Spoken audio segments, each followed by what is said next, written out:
If you were to ask me, what are the best sports cars that money can buy? The cars that are most engaging, best bang for buck, and certainly one of the most thrilling driving experiences you would ever imagine?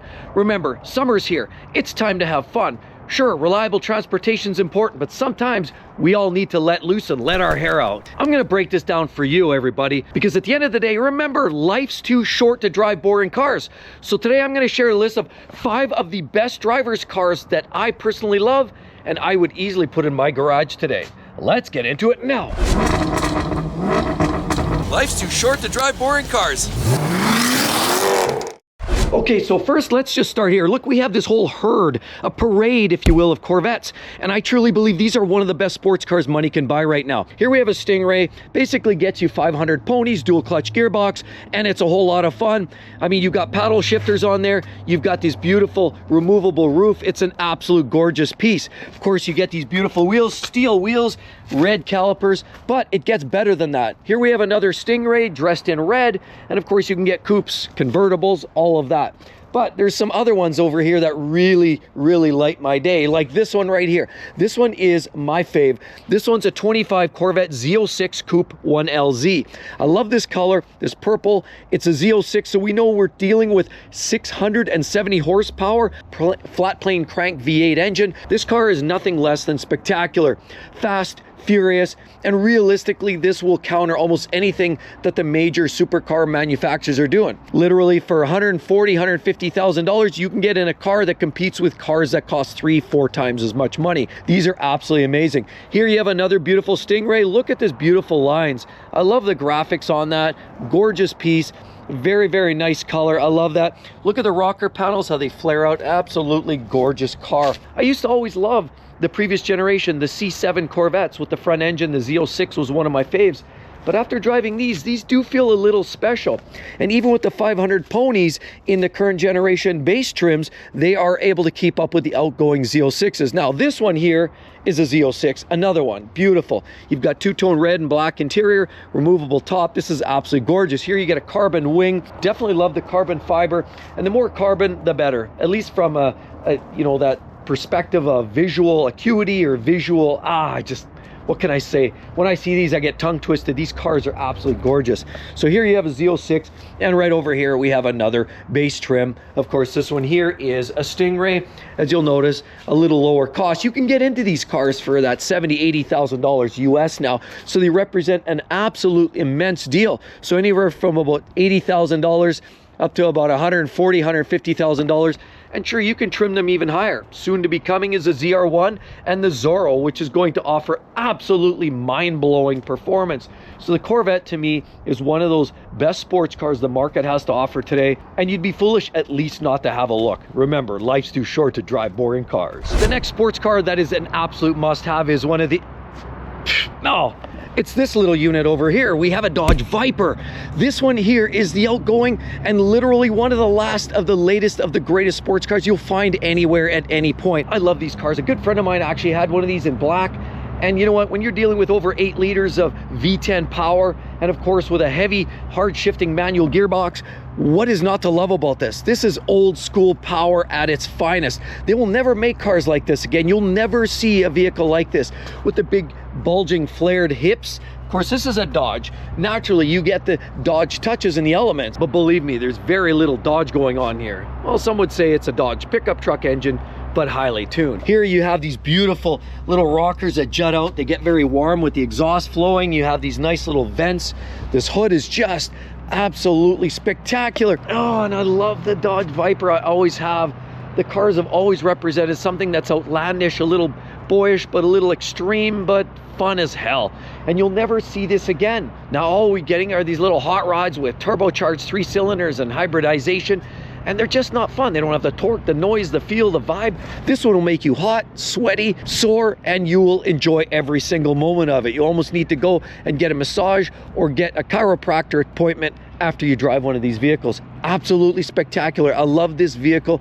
The Dodge Viper is one of those very hard to find.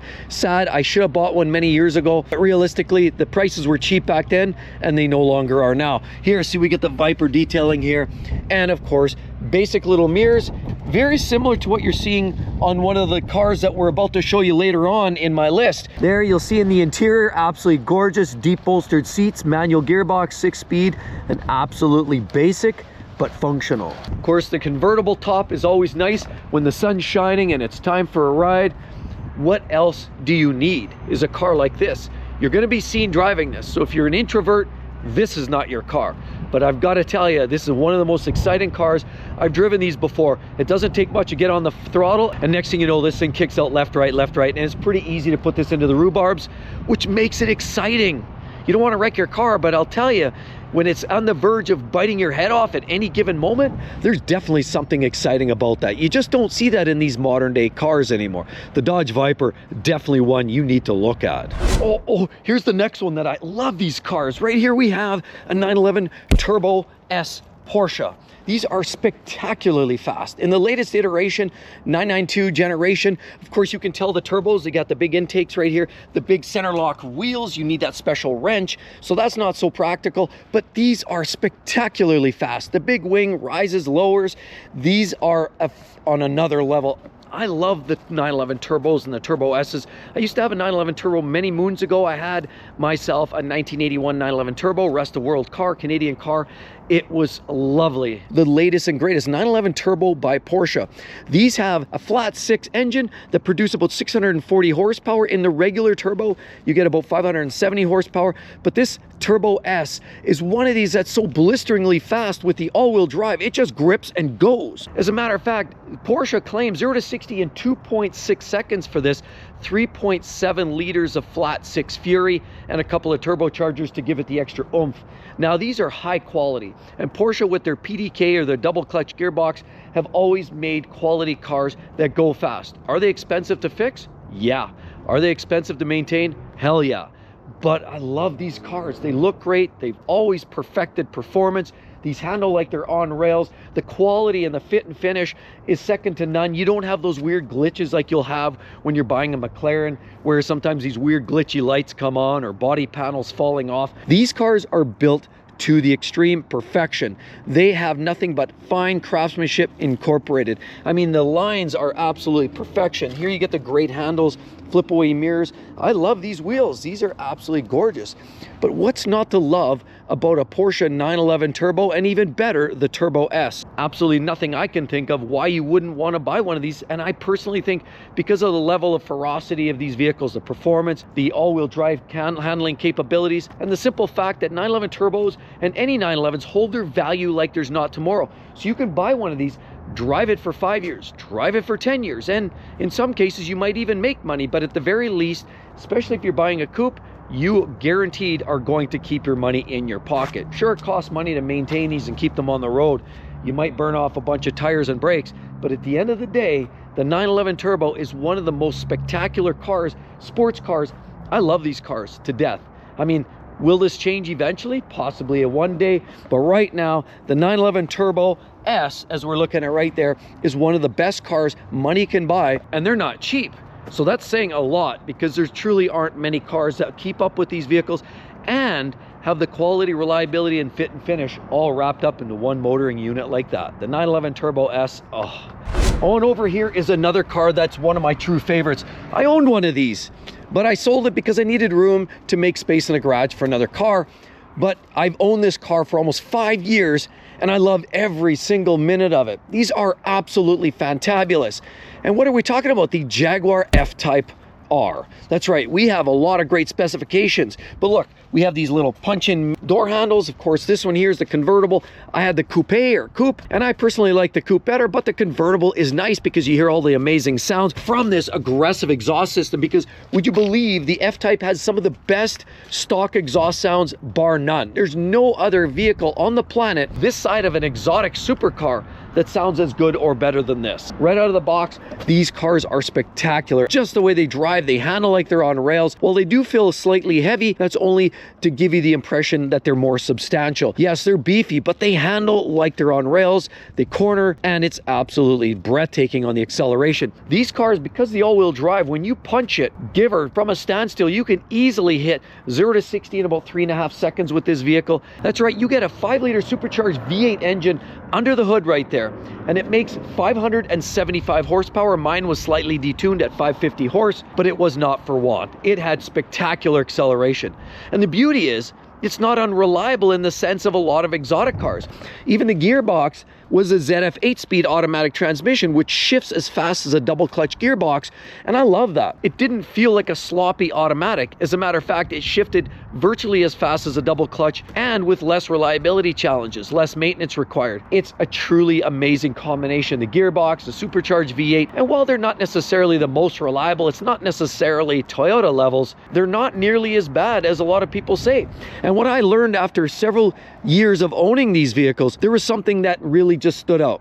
There aren't that many problems relative to what people claim. Sure, O2 sensors, the odd fuel injector can go, or the rear differential back in there, it's electronic, and people say if you don't clean out the vent and it plugs off, you can get overheating and you can take out the rear differential. But like any high performance car, if you don't do the maintenance, it's going to be a problem. I loved it. Every single aspect of it. The noise, the handling, the feel behind the wheel. It felt very stout, sturdy, and solid. Really didn't have much for squeaks and rattles either. To be honest, I know a lot of people are going to dispute this, but I owned it for over 4 years, and I can truly tell you, it felt more bolted together than most cars I've seen lately by BMW, Mercedes, Audi, and it works really well. These cars are fast, furious, easy to own, and you know what? You can buy them for amazingly low prices on the used car market. They're very expensive brand new, up in that $130,000, $135,000 range in Canadian funds.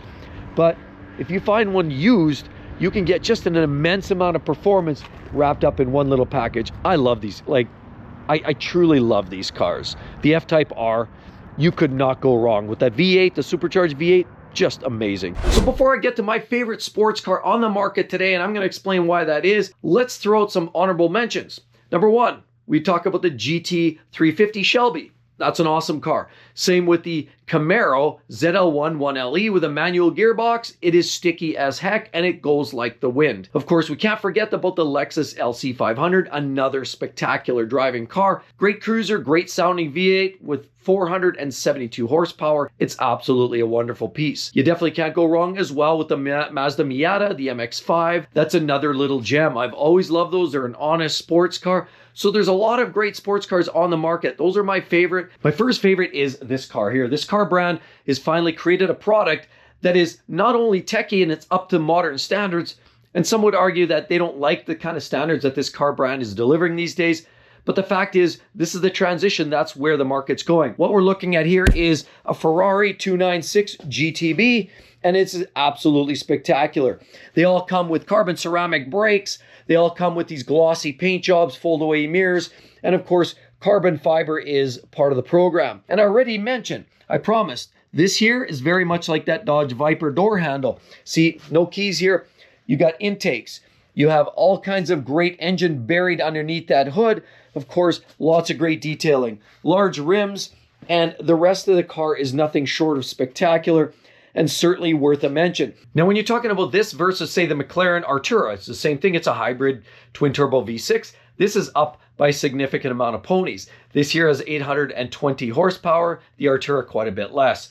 As well, we talk about the other competition. We're talking about Lamborghini. The Temerario is a great car, but not really too many out there yet. And I personally find the styling a little bit bland for my taste. Now, the Lamborghini Revuelto, which is essentially the replacement for the Aventador, but it's a hybrid with 1,000 ponies. That's arguably probably the starting point of anything that you could argue is possibly better than this.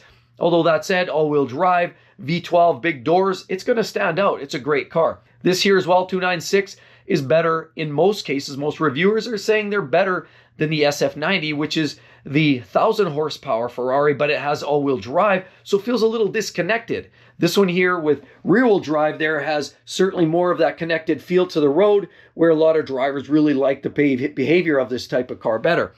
It has, sure, a busy load of technology buried inside, a lot of haptic controls, capacitive controls, and a lot of people aren't loving that. But the idea of the hybrid is not going away. To have a hybrid with a twin-turbo V6 that sounds this good, that goes this fast, is nothing short of spectacular. It's an amazing car. It goes like the wind. And I've had a chance to drive the 296 both on the street as well as on the track, and it's nothing short of breathtaking. Fastest car, pretty much this side of a Bugatti Veyron. You definitely won't go wrong. It's exciting, it's fast, it's furious. and it brings some technology. Not all of it everybody loves, but remember the Trinity. The Ferrari LaFerrari, that was a hybrid. How about the Porsche 918 Spyder? That was a hybrid. So was the P1 McLaren. Everybody loves those cars. This is essentially a developed version of what those cars were. This is the more reliable, more developed, and a more refined version of what the original Trinity was. Spectacular, doesn't even begin to describe it. The Ferrari 296 GTB, amongst the rest of those sports cars, are all must-haves, or at least must give a try if you're in the market. And with all of that said, remember, life's too short to drive boring cars, and as a result, you're gonna definitely want to check those. They're fun, but they can be reliable. We don't want cars that are problematic. We don't want cars that are going to cost you a lot of time in the shop. So you're definitely gonna want to check out those videos. And I guarantee you're going to get some serious value from it. Hope to see each and every one in the next one, everybody. See you real soon. Bye-bye.